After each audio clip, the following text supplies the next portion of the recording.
If you're in a season where you feel so stressed out that you are having physical issues as well, this is an episode that you don't want to miss.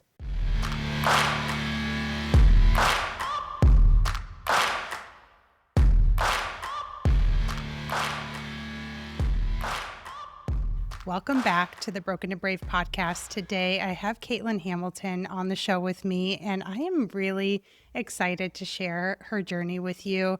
I actually met Katelyn in, I think it was 2022, and we both went to a business retreat in Florida, and it was smallish. Maybe there was 12 or so people there, and we just connected and ended up hanging out for the entire 4 days, 5 days, whatever it was together.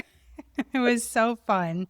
And now we've stayed in touch. At the time, Katelyn, I remember you were pregnant and you have been through a wild ride the last 4 years. Wild ride. Yeah. So wherever you want to start with introducing yourself, I'll turn it to you and we'll go from there. Sure. Yes. Gosh, I think back to like that time of my life and how vastly different things are now. But it was I kind of like jump right in. Like always knew I wanted to become a mom. And so having my first was such a joy. He was looking back, like an easy baby. And you had no idea at the time. I had no idea. Yeah. I literally remember being like, I don't understand why people think this is so difficult. Every time he would cry, I would pick him up and he would stop crying. And as long as like he was held, he was happy.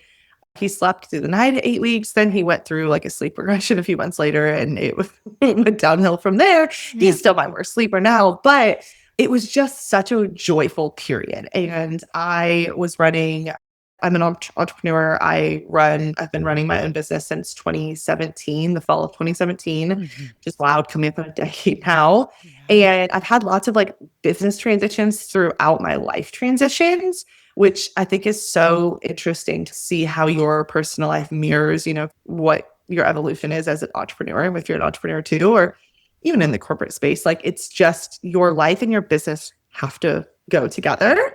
And at the time, I was running an operations business as an online business manager. Yeah. And I had so much capacity then, especially with one child. And I was like, things were good. I was growing and expanding that. And I just had my first. And then when I met you, I was pregnant with my second and I had a little girl and she rocked my world. To put it very bluntly, she completely rocked my world. It was one thing after the next with her. My kids are 22 months apart. Yeah. And so I felt like I had two babies most days. My son wasn't talking yet. He was still in diapers. And I bring home this newborn who at first was, I thought things were great first 4 or 5 weeks or so. And then she had colic. She had lip, tongue, and cheek ties that she ended up having revised at 10 weeks. And cheek ties. Wow. It was such a rough experience doing like the stretches every 3 hours around the clock. We found out had a milk protein allergy. And it was just, one thing after the next. And so that season was a really hard season for me. Yeah. Really. And you were in the thick of it. Yeah. I just kind of like some days made it hour by hour. I really looked for other women that had like been through this before. And I became such close friends with people that like I wasn't, previously, but found that connection with online and reconnected through social because they understood. And I now understood and had more empathy for other people that had walked through before me. Whereas Can we pause there? I can do that. Yeah. I mean, even if you finish your sentence where you said, whereas before I didn't, in full transparency, I would look at people that were complaining about their newborn or struggling. And I was like, I don't understand how this is hard because I had such a different experience. Yeah. So I wanted to just emphasize just that point because so often it can feel like life is happening to us. So you could look at what happened with your daughter in that season of your life, like life was happening to you. And I'm not saying just gloss over any negative emotion, allow yourself to feel it. But then what you recognize is, what was this here to teach me? Yes. What was the value? And there's more than just that, I'm certain. But Yeah. one is the empathy. I have full body goosebumps right now. The empathy that you developed for people in different situations than yours, the way Yeah. that you're going to be able to, that you do relate to them and talk to them now. And I'm just emphasizing that for anybody who's in the thick of it and who feels like life is happening. What if this is happening for you, not to you? I think that's a huge lesson I've learned over and over again, really. But like, I try to shift my perspective, not necessarily just from that incident. I've kind of had that perspective previously, but like on the hard days, it was a really good reminder. Yeah. Also, this is temporary. This is not forever. Because That it was can something I had to tell myself. feel. Yeah. I mean, a day can feel like a year, an eternity when you're in that. Yeah. The colic from weeks 5 to 14, 15 weeks, she would just cry from like 5 till 10 p.m. Nothing you could do would console her. I would walk, I would bounce, I would cry. Like it was like the few minutes I would get of a reprieve where she would like fall asleep and I'd be like, I Yeah. would take like a deep breath, but like it was minutes. It wasn't like lengthy periods of time, but like it feels like it's an eternity. And so kind of reminding yourself this isn't forever. Like that was something I had to do quite often Mhm. and ask for help. Like some days I would just pass through my husband and be like, I can't Yeah. here. Yeah. That was really hard because it taught me a lot about also, I don't even know, like releasing control. Like the experience I had with my first was not going to be the same I was having with my second. And the expectations I had were like, this is going to be great and easy and wonderful. And it was not the same. So I had to release some of that. Mhm. And How yeah, was it asking for help? Is that something that that's so hard for me. I just do. I'm such a like do I everything had a myself feeling? child. Yeah. Um, that was really hard, especially with children. Like I not that I don't feel like my husband's very, very capable and he's very helpful. And so like things that my husband would do that would be supportive to me that I didn't feel bad asking for help for that were easy, where he would make me pretty much every meal, but like at least breakfast and dinner. He was making me food, bringing me food, so I didn't have to deal with that. He was washing. Once she had her lip, tongue, and cheek ties revised at 10 weeks, she really struggled to nurse again. So we switched to a bottle and I exclusively pumped. And so like I was pumping all around the clock. So he was washing bottles and washing breast pumps parts. And that was really wildly helpful for me. Mhm. So I had him, he helped a lot with our toddler too. And so those were all things that were helpful. But when it came to like the baby and the new, like at least in my first, it felt very intuitive, just natural for me to do it and not as much for him. Yeah. So I've struggled with doing like I've done every single middle of the night feed. Also, because I want to. I want to acknowledge that. Like it's not that like I wanted to do that. So then like in the moments where she was like losing it and I felt very like not capable, I guess is the right word. Yeah. At that Yeah. moment, it felt wrong for me to do that. But then I just kind of like it was one of those things that I go back to like it was a lesson to learn. Like I had to learn to like give up some of that control Yeah. for somebody else to help. And we were all better for it because sometimes he would just take her and go on a walk or just, Yeah. I would like leave the room and I would just go play with my almost 2-year-old or 2-year-old at the time, whatever it Yeah. ended up being. And it just gave me so much like life Yeah. back and having that. And I didn't do that with my first. Like he was and he still is a mama's boy. And that's probably why. But like I Yeah. didn't do that at all. I was me all the time. It can even feel vulnerable to ask for help. And so that was one reason why I wanted to go back to that, because for me it was as well. Yeah. And it's part of my healing journey. And so many people who listen struggle with that too. But then in Okay. reality, when you allow yourself to receive the help, it's so wonderful. Yeah. Yeah. It is. And it's freeing, I think is a good Yeah. word. You know what I mean? Like Yeah, it's for just sure. freeing. You're like, okay, I don't have to do this all by myself. Yeah. And it's gonna be okay. I think that's the other truth. Like you only go on like the truths that you have. Mm-hmm. And like, I mean, I'll share a fairly vulnerable story in the fact that like I hold nothing against my husband for this. Yeah. But when my son Fisher was 3 weeks old, he fell down the stairs with him Mm. and he dropped him. And we went to the emergency room. Yeah. And the first ER we went to was not a pediatric ER.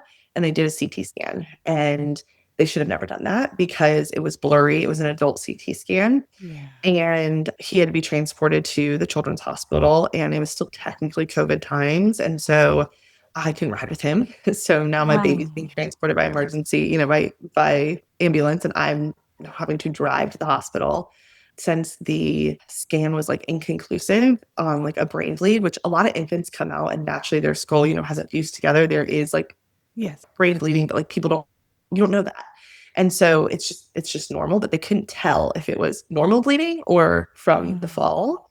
So then they had to treat it like a trauma, and they had to x-ray his whole body. We were admitted, CPS got involved, CPS had to do a home visit. And so I think that wound that kind of like occurred was it was a complete accident. He slid down the stairs and like, I don't think he fell very far. He was perfectly fine.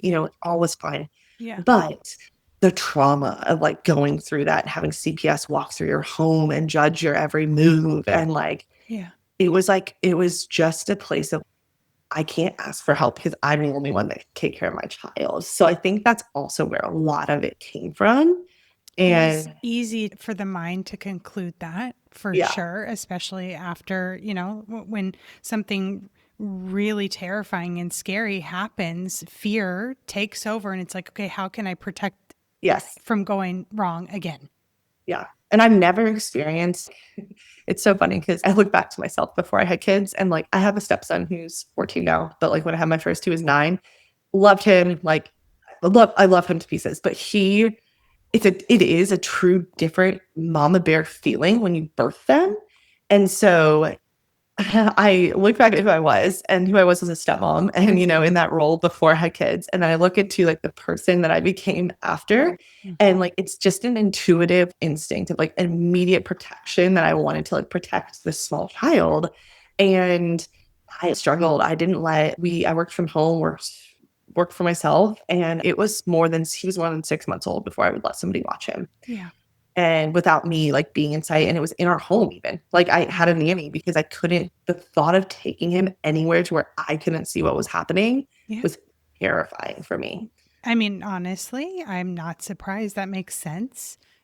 I'm really impressed. And I don't know if it feels weird to hear me say this, but like proud of you for sharing that, because there are so many emotions that can tie to that, and maybe, I don't know, even as much as like shame or embarrassment. And you sharing this publicly, there are things that listeners have those same emotions around, totally different experience perhaps, but that they're going to be able to relate to.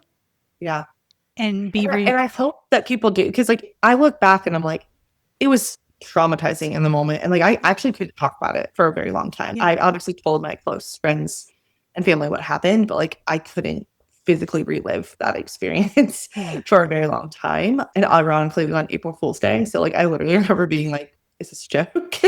Like, is this really happening? But now I mean, my kids are actually in a full-time like preschool. My son, well, summer now obviously, but like my son's about to start kindergarten, and that I was able to do that when my daughter was, I mean, I put her in, we did have a nanny for a bit with her, but she was 18 months when she started. It's like totally different. Like I definitely like healed through that, and I like rebuilt the confidence muscle and, the trust muscle and all those things through actively letting go of more and more. and listeners hearing you say that, I hope that if they're on that side, the other side of the journey, that they can feel inspired. Like if she did it, I can do it too. Yes. Yes. And you can't. And like I didn't think I could ever. Like I was on a 2-day week. Like I baby stepped it. Let me be clear. Like I had 2 days out, 2 days a week, Mother's Day out. I had a nanny in our home. And then, from there I transitioned to the like full quote unquote full-time school, but I would pick him up early. Like it was a baby step process. Then I realized you have new truths, right, to go off of. And so then I had these new truths that, okay, he's well taken care of. He is going to be okay. Or she is she is okay. And I will say also, like, the other lesson from my daughter being a hard baby was like realizing like I'm so unbothered by children crying now. Like the amount that she cried and still cries. She's such a strong-willed girl, and it will serve her very well later in life. Well, I know somebody else like that. Yeah. Yeah, and parenting yourself is really, really Yeah. new, really fun. But yeah, she's incredible. But like, also, if she doesn't get her way, or she, doesn't like what you're asking her to do, or doesn't want to do something, like, she is not afraid to cry, and she will cry it out. And like, she's just a very different personality than my son, and like that, of parenting them both differently. But it's just, I'm so unfazed. I'm so Yeah. unfazed by things these days that it's taught me a lot too, because I just don't care as much anymore. And I know, like, I can delineate, obviously when there's a hurt cry versus like a Yeah. stubborn cry. But like, it's just, it taught me so, like, my son would cry, I was like, oh, like immediately Yeah. freeze. And just through the experience of having them both, I can handle so much more now because of my experience with her, and just And learned a lot. that's a gift, because when emotions are shut down or made to stop, even when from a positive place with the parent, emotion suppression has a whole slew of negative outcomes, including anxiety, rumination, rage, physical pain in the body, you know, Yeah. yeah, so many issues. So you didn't quite say it in this way, but what a gift for you to be able to grow your capacity to be with emotion Yes. without shutting it down. Yep. That's so true. And I will also say, like, I don't think I was given that as a I child. I think wasn't. it was a Yeah. different generation, and expressing emotions were not really allowed. Hmm. Or yes, they were shut down, or they were told you're fine, they're dismissed. And Hmm. so I do think that is like one of the greatest gifts I feel like I'm giving my children too, is I understand that you can have big emotions and it's It's okay. okay. It's It's okay. fine. Yeah, And it's challenging at times, because of sometimes you're just course. like, it's really not that big of a I'm deal. really dysregulated right now. Can we not do this today? But Yes, here we yes, are. yes. Yeah. But Yeah. it's taught me so much patience. And I would not have this before I became a mom, describe myself as a patient person. Mm. Like, I would say I'm very like, action oriented, don't want to wait, go after, like what I want. If Yeah. I want something like, now, I'm gonna go get it, which is still true in some ways. But like, Yeah. the patience that I have learned, like when my husband's the opposite of me, very patient, very chill guy.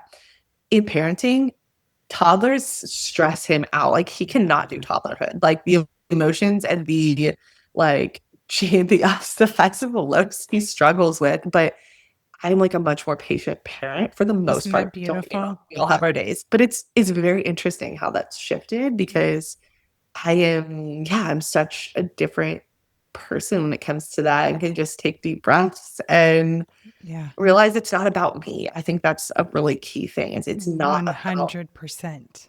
and I have learned to separate that, in that once I can regulate myself, and like, I've learned a lot of those tools to be able to regulate myself, Hmm. then it helps them to self-regulate too, because they feed off of your energy as well. And so learning that has been instrumental in me being able to support them with what they need, because then it's not about me at all. I Yes. can just sit there with it. So beautiful. Yeah, I circled back to that because there was a moment when you said, like, I can hear the crying and I just don't care. And someone who has been in a pattern of their emotions being suppressed and then doing that to themselves and maybe doing that to their children, when they hear that, I can see that some might make a judgment versus actually, this is a really good thing. You care so much that you don't make it about you. Yeah. And then I just focus on them, and I'm like, okay, Yeah. good. And like, a lot of times it just takes sitting there. Like, it's just literally sitting there and holding them. Oftentimes, like, my daughter will fight it, and she'll kick and scream and Hmm. push. And I'll just sit there either next to her, or I will hold her sometimes and through it. And like, then, she's good. And I'm like, okay. And we move Exactly. on. Yes. Yeah, absolutely. Oh, I'm just like thinking of my oldest. She's got really, really, really big emotions. And when she's in the middle of meltdown, she will not be touched or held. I just stay in the room with her Yeah.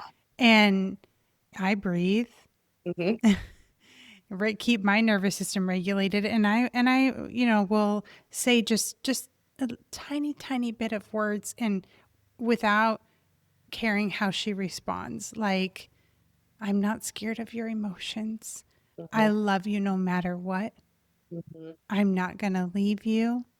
And sometimes it's just a few minutes, sometimes it takes longer, but then, Yeah, she lets go of that resistance and then comes and then, we embrace and she feels even more connected and trusting. Yeah, it's so beautiful. And so yeah. many of us didn't have that. No, it is a beautiful thing in that regard to be able to parent myself in a way because I do see so much of me in her. Yeah. It's like she does the same thing. She'll anything I say is like, I love you.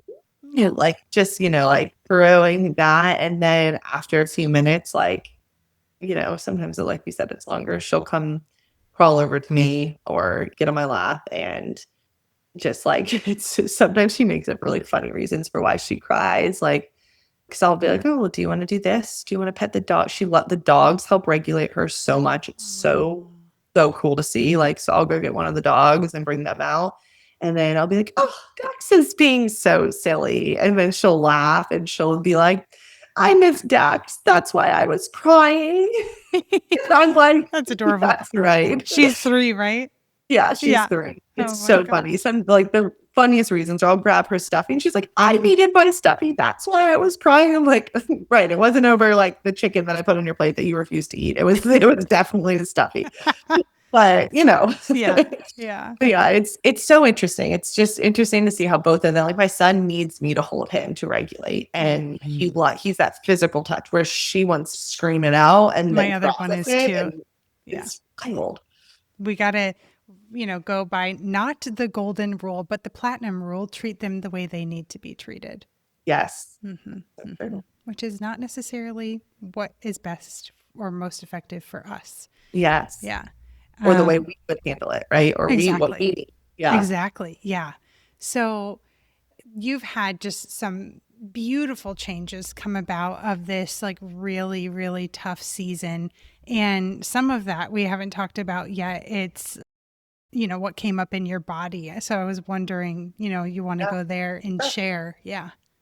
So not because of her, but because of the experience that we had. The body keeps score and the weight of the heaviness of that season manifested in me as an autoimmune disease that showed up. So I had her in January of 2023 and I stopped breastfeeding her in November. Well, I stopped pumping. I had exclusively pumped for her.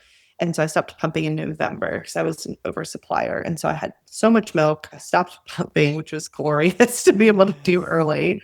But after that, what's crazy is hormones are wild. Mm. I started experiencing it kind of like trickled in one after the next, but basically a lot of GI issues is at the core. We couldn't figure it out. I went into the doctor in like February, so just after she had turned 1, and I tried so many different things. We did a parasite cleanse, tried different supplements, and basically anything new I was putting in my body was rejecting. And I was having a lot of symptoms that were similar to like IBS. And I just like couldn't figure it out. I had days that were fine. I had days that weren't. I did elimination, diets. I tried so many things. I did acupuncture, you name it, I did it to try to like figure out what was going on in my body. Yeah. And my mom has Crohn's disease, which is an IBD. And I almost didn't want to believe that that's what I had going on. But I resisted for quite some time, but I finally got into a GI and we did a colonoscopy, which was 0 out of 10 stars. Wouldn't recommend. Um, but we did it. We survived. It was fine. And I had Crohn's. Like I did actually, I did unglamorous at a stool test, and my inflammation markers were really, really, really high. And so that's what led to the colonoscopy. And then I was diagnosed with Crohn's disease as well. And I will say, at least having experienced it with my mom had it since she was 11. I knew what to expect. I knew about the disease, which was very helpful. But from there, they wanted to put me on medication immediately. I am like a scrunchie Yeah. type mom. Yeah. I prefer the natural side of like resolutions prior to the medication intervention. But at this point, she was like, your inflammation is so high, like you essentially can't not do this in a Mm. way. And so I was like, okay. So I also had been trying all these other things for the past years. And I was like, fine. So it took a little bit of time. And there was, a medication that I had some scary, and this is why I don't love like the medication side. Like I had some scary symptoms and Yeah. my throat was almost closing up and I had strong allergic reactions to a couple medications, but I've been on a drug now for just over a year, and it has been incredibly helpful. It's like an on body injector that I just every 8 weeks put on, and it doses medication, and it takes like 3 minutes, and that's it. And it has been like life changing because Wow. you almost don't realize it, kind of like when you're in the newborn phase until you're out of it. Yeah. Like, I was like having to stop. Like I would be driving down the middle of the road and be like, I have to go to the bathroom right now, and have to like pull over and get my kids out of the car, go into like a gas station and go to the bathroom. Like it comes out of nowhere. I was afraid to like walk my dogs in my neighborhood because I couldn't be far away from home. And you don't Wow. realize that, but like Crohn's disease is manifested by like high stress. And Mm. so after such an incredibly stressful year with my daughter, Yeah. that's how it came about. And also like I'm an entrepreneur, so like running my own business, and I had also started with a couple of new clients, and Yeah. it just was too much. Ultimately, what happened was it was too much stress in my body, and it just triggered that Yeah.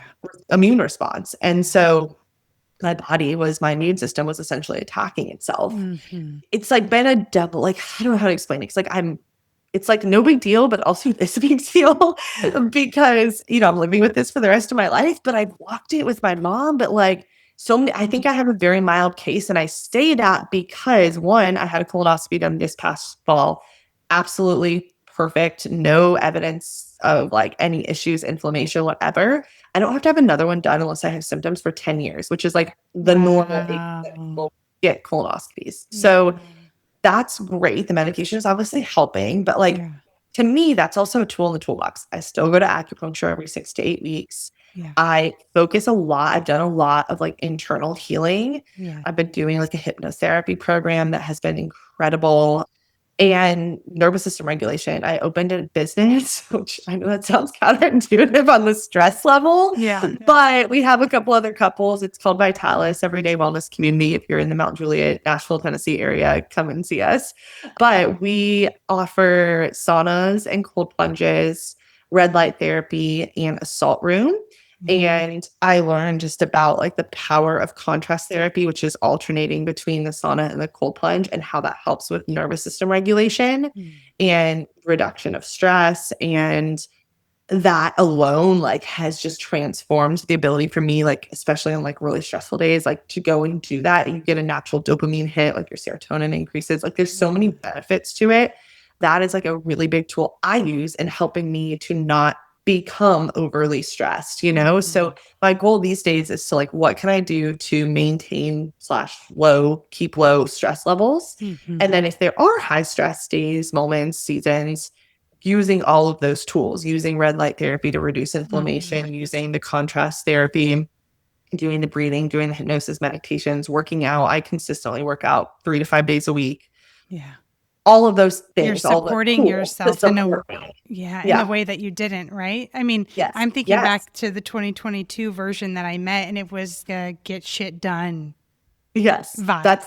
And that is still me, but mixed in with the dose of like support yourself too. Yeah, yeah. You didn't have to completely lose yourself. So if we have any people listening that can resonate with that, sometimes there's a fear of like, well, who am I if I'm not that? And it's like, Yeah. well, you still keep things. It's just the way that you do it, the way that you approach it, and to what extent. It's the prioritization, Yes. one. So, Yes. like, for me, usually Mondays and Fridays are like my me first days, so to speak. Monday, Hmm. Wednesday, Friday, but like I'll usually end the weekend, get the kids back in school or camp or wherever, and go to Vitalis for a couple hours and like really take care of myself, do contrast therapy, do red light, come home.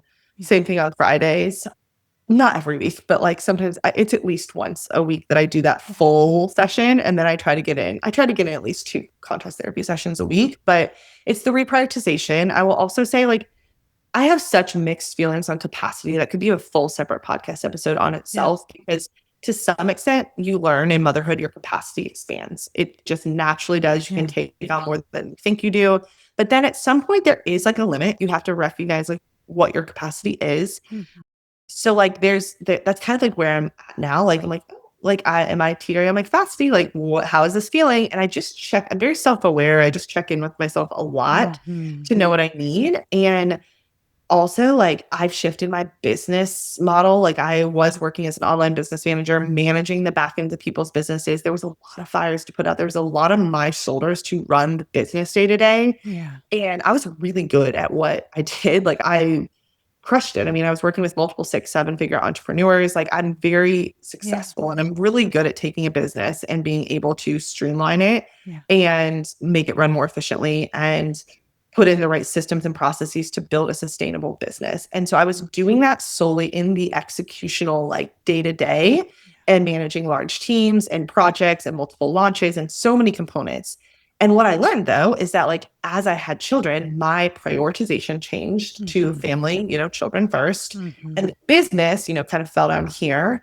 And it's not that I wasn't taking care of my clients. It's just that, like, I was left with a lot less to give. So like scaling back in that regard. And then I Yeah. added in like business coaching, because I was like, you know what?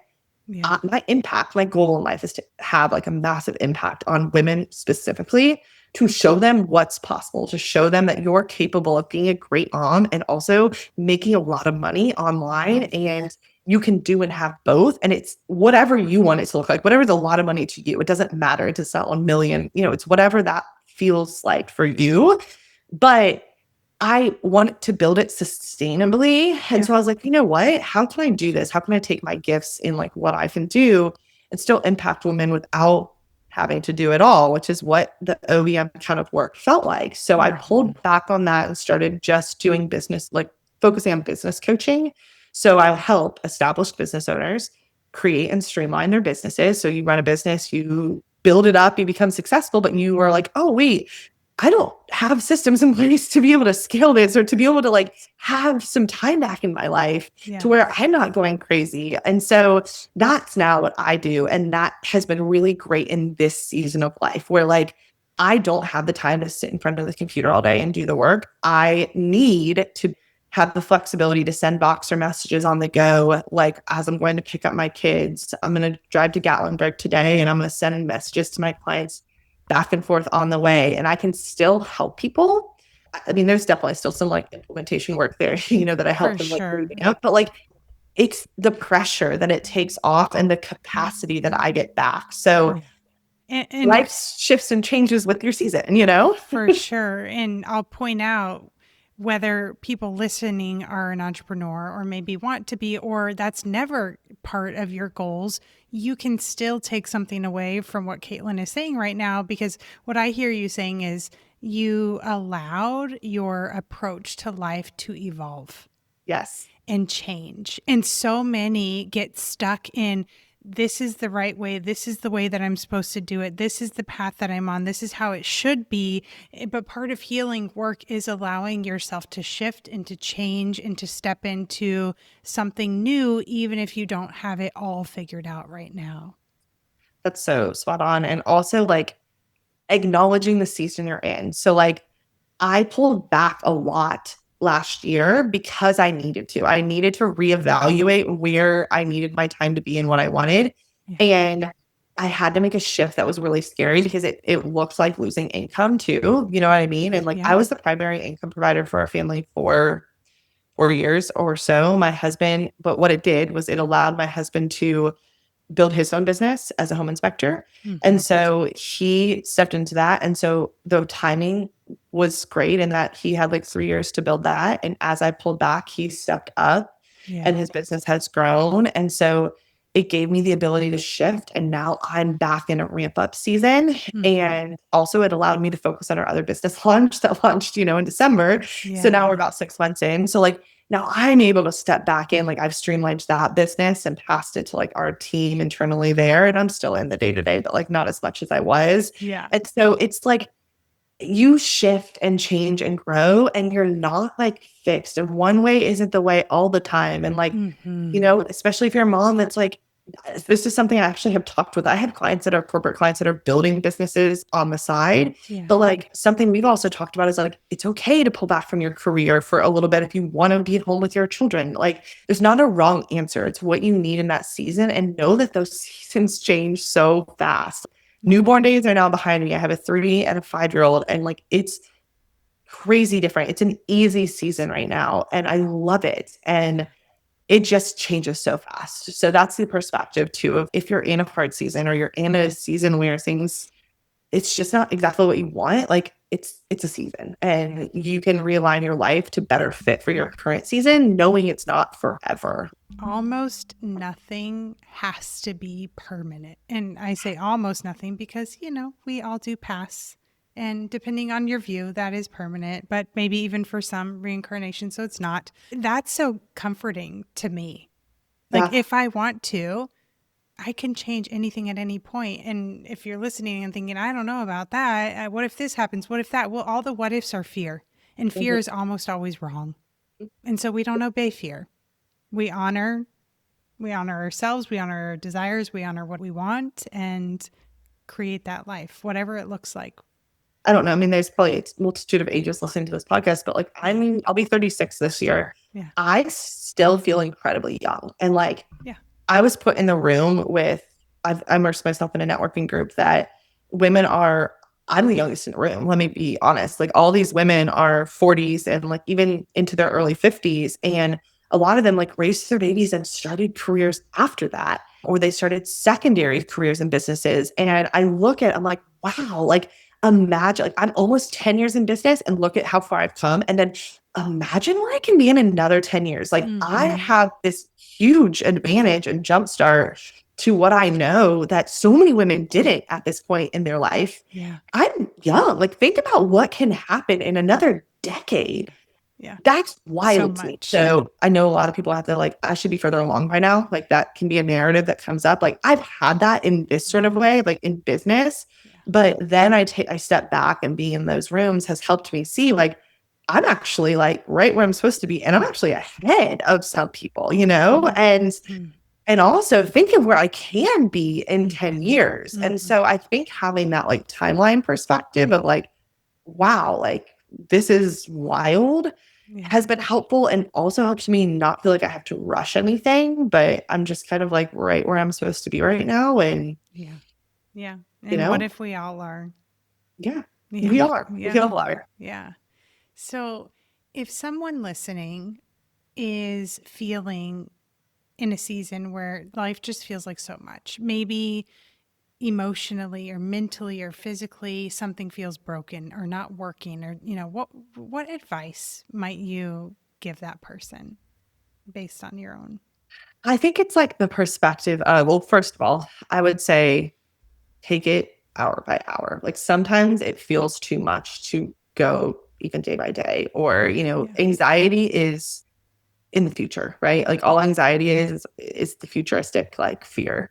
But anxiety lives in the future. So like center yourself back to like where you're at now. Ground yourself in the fact that like you are in this moment. You are not in a moment tomorrow, next week, next year. You're in this moment. What can you do to serve yourself, your children? Like what do you need in this moment? And live moment by moment in that way if you're in a very, very hard season.